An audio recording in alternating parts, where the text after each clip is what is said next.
Hi everyone, I'm Megan and this is Beguiled by Books, where I share short book reviews across a wide variety of genres. Today, I've got some book combinations that, when read together, will make you unstoppable. Let's get started. Nonfiction books can be very difficult to read. Sometimes they feel like school and like textbooks, and you're just slogging through them trying to complete it when you should really DNF. Sometimes nonfiction books have a bunch of helpful little nuggets, but you have to parse through a word salad to figure out what those little helpful pieces are. I've done the work for you, and I've got several book combinations that if you read them together, they will generate a good thing for you because you'll be able to apply the knowledge in great and helpful ways. And don't forget to check out the sign up in the description and in the pinned comment below so that you can sign up for a course that will tell you exactly how to do this in three key areas of your life. So definitely go sign up for that for future information. That course is coming out soon. Two books, you've heard me say it before, but two books you should absolutely read for true mastery of your life is going to be Scarcity Brain and Atomic Habits. I love this combination of books for two reasons. One, because it absolutely helps you master all of your habits, good and bad. And two, both books are extremely effective and they cut through the noise and get right to the point of what you're trying to accomplish. Atomic Habits focuses on all of the habits you want to build. How do we build good habits? If you want to drink more water, put a glass of water beside your bed before you fall asleep so it's right there when you wake up. If you struggle making decisions to know what to wear in the morning, lay out your clothes the night before. Those are simplistic responses, but Atomic Habits breaks down how you should employ those to further the good choices that you want to make. On the flip side of that, Scarcity Brain is incredible for evaluating your bad habits and really understanding how to get rid of the bad habits that you don't want, whether it's gambling, maybe it's overindulging in food or drink, maybe it's something else, shopping, something like that. There are all of these habits that we tend to have because the dopamine triggers and it makes us feel good, but we know deep down maybe it's not the best thing we should be doing. That's what Scarcity Brain talks about, that scarcity mindset that we all have that makes us want to hoard things or keep doing things that give us energy and happiness. Great combination of books. I highly recommend you check it out, and it will be talked about in the course that I mentioned, so sign up below. This next book combination I absolutely love, and I definitely think it will make you unstoppable, and that's going to be The Resilience Myth combined with Dare to Lead. This book combination is maybe a little unusual, but it's really, really powerful. First, let's start with Dare to Lead. Dare to Lead is one of my all-time favorite nonfiction books. I constantly reread it, and it really deals with vulnerability and shame and being your authentic self. And how can we feel comfortable in the scary parts of being vulnerable? How do we get rid of shame from our world? And how does that help us live our best life? Yes, it's through the lens and the focus of being those things at work, at your place of business, but it applies in every single area. And I think it's really concrete and more helpful in your personal life because it's going to help when you're authentic in your personal life, you will be authentic in your work life as well, or hopefully you will be.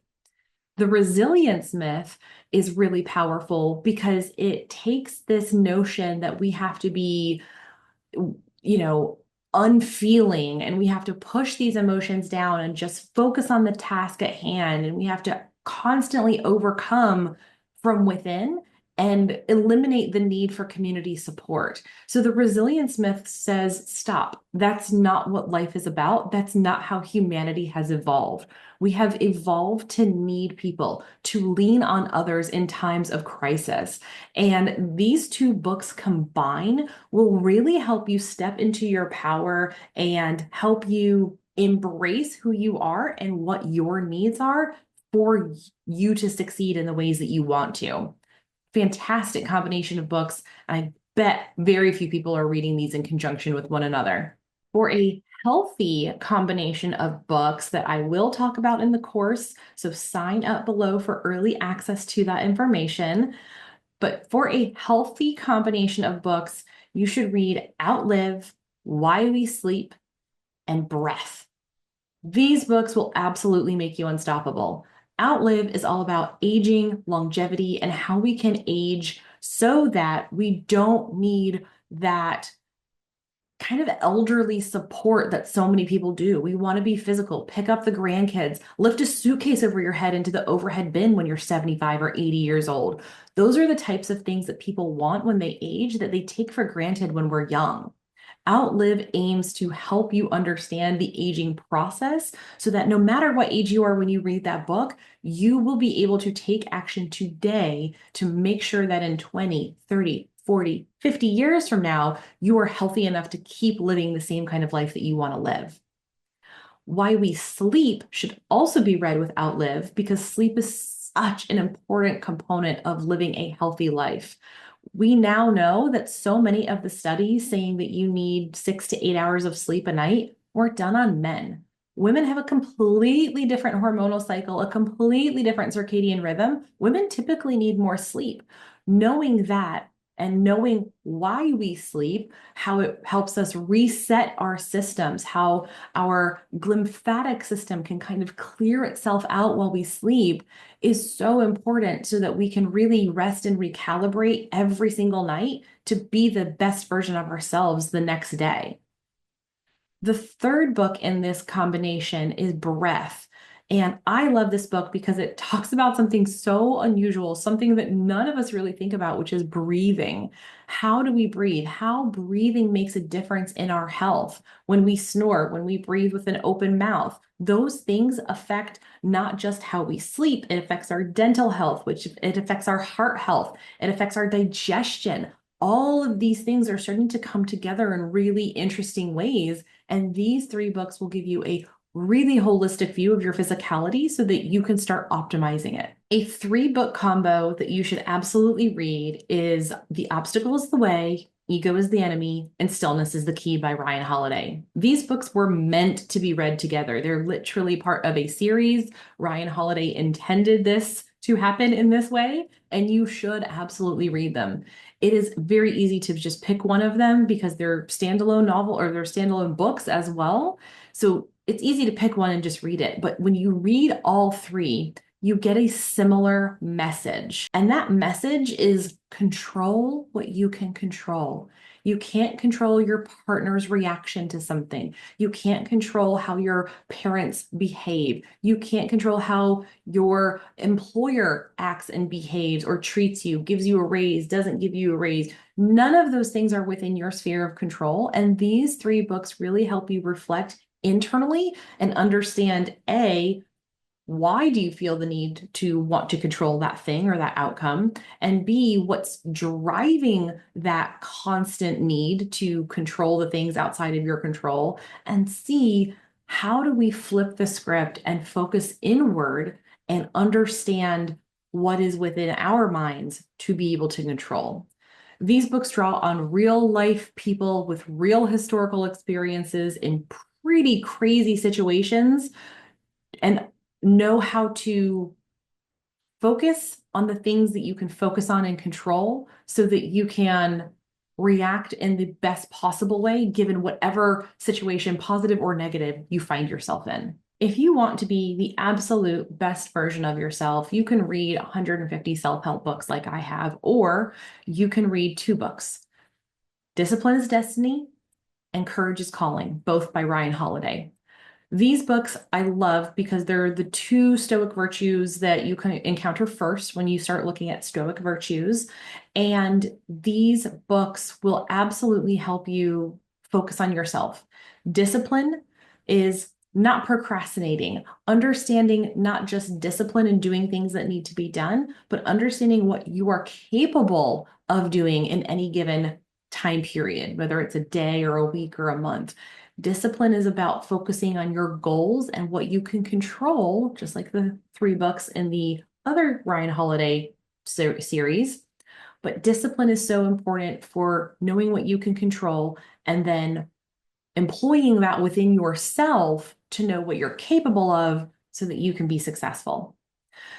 In conjunction with Discipline is Destiny, Courage is Calling is really important because it really talks about being courageous and not just standing up for justice type things, which is a component that's more focused on in another book called Right Thing Right Now. But courage is about taking the risks you need to take. Are you being courageous by staying in a job that no longer serves you? Are you being courageous by allowing friendships to continue in your life that do not bring you joy? Those are the courageous actions that we need to take. And these two books together will absolutely help the underlying foundations of who you are bubble up to the surface so that you could be the best version of yourself. A powerful book combination that I think we don't talk about enough is really understanding that it's okay to not be happy all of the time. These two books are How to Be Sad and Wintering. What I love about these two books is they embrace the opposite of what so many self-help books talk about, which is how to be better, how to be happy, how to be the best, which we have talked about. But there are times in life where that's just not possible. And that's a reality that we all will experience at one point or another. It's okay to be sad. It's okay to not be happy. And it's okay to have seasons in your life where you maybe aren't your best self and you aren't on all the time and you're just existing. And you know what? That's okay. These books talk about that. Helen Russell talks about embracing those moments in your life when you need to be sad and when you need to feel those negative emotions. And rather than suppressing them or putting them in a box or trying to just push through them, sit with them, talk about it. And she gives cultural examples of why sadness and grief and things like that should be embraced for true healing. Wintering, in conjunction with How to Be Sad, wintering is all about that cold winter season of life. And sometimes it's okay to crawl under the blankets with an escapist fantasy novel and ignore the outside world and turn off your reality for a little while at a time, because that's just as healing. Maybe you're just not sad, outwardly sad, inwardly sad. You're not experiencing trauma or grief, but you need that winter season in life to hibernate, to reset, to look inwards so that when your spring comes around, you can bloom beautifully. And I love these books together because we don't talk enough about the opposite of being happy, the opposite of being the best of ourselves all the time. And these two books will help you embrace that and hopefully give you some encouragement to continue to heal and take the time you need. A book combination that everyone should read so that you can do more of what matters comes from the author Cal Newport and his books Deep Work and Slow Productivity.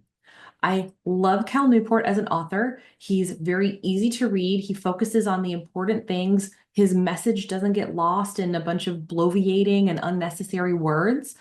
Deep Work and Slow Productivity work so beautifully together because Cal Newport distills all of this wonderful data and all of this information into a concise premise, which is if you block off time and really focus on the things that you need to focus on, you will actually get more done than if you multitask or try and do things in 15-minute chunks here and there. Then Slow Productivity states, hey, instead of trying to get all of the things done and get them done really quickly and just continue to add more to your plate over and over and over again, Slow Productivity says, stop, pick one thing, do that one thing, do it well, be done. Pick one thing, do it well, be done. And understanding that it's better to focus on one thing and complete it rather than have so many irons in the fire and you're distracted by all of them. Now, as a neurodivergent person has explained to me, that is not always the best depending on how your brain works. So take this book recommendation with a grain of salt because you know yourself better than I do. But I will say this is really helpful for focusing and building a calendar, building a day, building a structure that works well for you. In the realm of productivity, a great book combination that will absolutely make you unstoppable is the book Essentialism and the book Meditation for Mortals. I love these two books together, and they were written so far apart. They work so well together. It's amazing. Essentialism really helps the reader get to the core of what's important. So, understanding that, yes, there are 35 demands on my time today. What is the singular, most impactful and important thing that I can work on? Do that one. Everything else will fall by the wayside, and you can deal with that after you're done with the most important thing. This book was the book that helped me realize that the word priority is singular. You can't have six equal priorities because that's not a priority. It's one thing. That's what essentialism is all about. Combine that with Meditations for Mortals, you are letting go of the traditional productivity model that we know in the Western world. Meditation for Mortals is having you step back and say, I have 4,000 weeks in my life to live. What am I going to do with those 4,000 weeks? Am I going to fret about this thing? Am I going to spin my wheels and do something I don't want to do? It's not saying that you shouldn't take your job seriously or that you should forego all your responsibilities, but it will help you step back and realize that maybe the stress you're feeling in a particular area is unwarranted because at the end of the day, we've all got a finite amount of time. What are you going to do with that time that's available to you? These two books together will absolutely alter your view of what traditional productivity is and help you break things down so that you can actually get stuff done rather than the illusion of getting stuff done. I get really excited about book combinations and being able to read things together to maximize your potential. What books have you read, especially books that you've read together, that you think should be included in a book combination list? I would absolutely love to hear it, so please drop a comment below. As mentioned in the beginning of the video, please don't forget to sign up for my upcoming course on maximizing your potential and being the best version of yourself through books without having to read them. More information is below and more information is coming. And as always, I hope you have a fantastic day.